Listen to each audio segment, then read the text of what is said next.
Argentina হাইরা গেছে।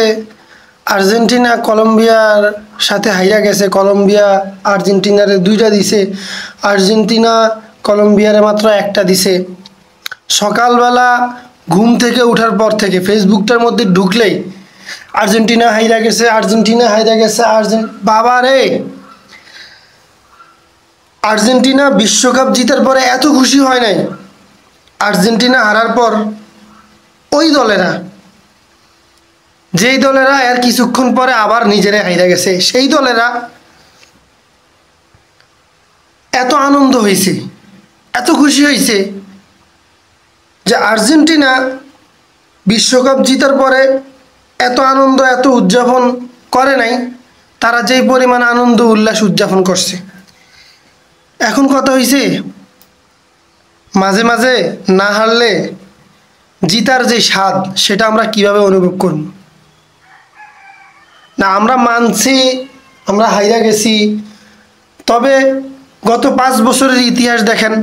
আমরা আমাদের বাপ দাদাদের ইতিহাস দেখতে বলি নাই, আমরা বলছি যে গত 5 বছরের ইতিহাস খুঁজে দেখেন যে আর্জেন্টিনা কয়টা ম্যাচ জিতছে আর কয়টা ম্যাচ হারছে।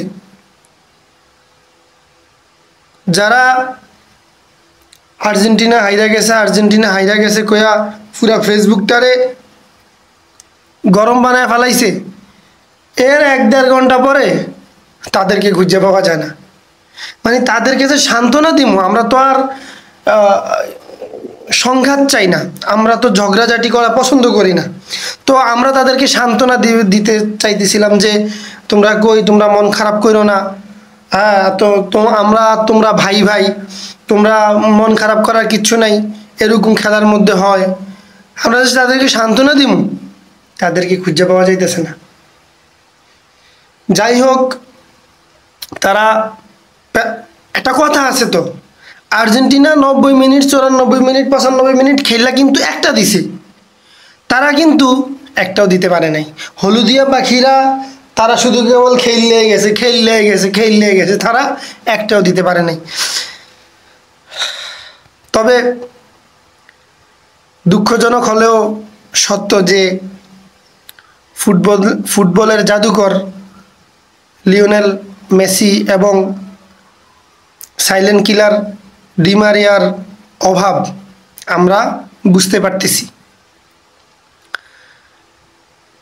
তার মধ্যে আরেকটা জিনিস, দিবালাকে কেন 85 মিনিটে নামানো হলো? তাকে কেন শুরু থেকে খেলানো হলো না? দিবালাকে কেন শুরু থেকে খেলানো হলো না? তাকে কেন 85 মিনিট পরে নামানো হলো? তাকে কেন 85 মিনিট পরে নামানো হলো? এরকম একটা গুরুত্বপূর্ণ ম্যাচে, এরকম একটা হার্ড দলের সাথে কোনো দিকে মাথায় ধরতেছে না। মাস্টার মাইন্ডের মাথায় কোন মাইন্ড ঘুরতেছে বুঝতেছি না। যাই হোক, প্যারা নাই, চিল, প্যারা নাই, কোনো প্যারা নাই। কিসের প্যারা? মাঝে মাঝে এরকম হারতে হয়, হারলে তারপরে যখন আবার জিতবে তখন জিতার স্বাদ অনুভব হবে। মিষ্টি যদি সারা জীবন খাইয়েই যায় তাহলে ঝালের স্বাদ কি সেটা তো আর বুঝবো না। মাঝে মাঝে ঝাল খাইলে তখন আবার মিষ্টি মুখে দিলে তখন মিষ্টিটা বেশি লাগে, এটা কিন্তু মাথায় রাখতে হবে।